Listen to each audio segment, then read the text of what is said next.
সবাই বলছে লাইভ করো, সেই জন্য লাইভে আসা। হ্যাঁ, ড্রাইভিং লাইসেন্স আমি অনেক দিনই পেয়েছি। আমি দুবাইতে রীতিমতন গাড়ি চালাই, কোনো অসুবিধা হয় না।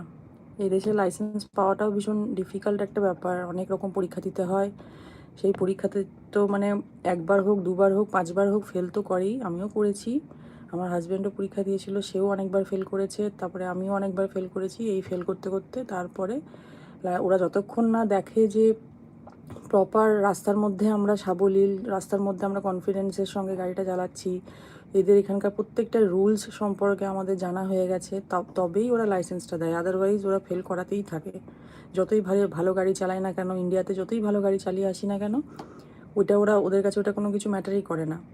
ওদের এখানে এসে যেভাবে মানে ওদের দেশের নিয়ম অনুযায়ী যদি ঠিকঠাক গাড়িটা চালায়, তাহলে সেই মতন তবেই ওরা লাইসেন্সটা দেবে। আর এখানে তো লেফট হ্যান্ড সাইড ড্রাইভ, ইন্ডিয়াতে যেমন রাইট সাইডে আমরা গাড়ি চালাই, এখানে লেফট হ্যান্ড সাইড ড্রাইভিং।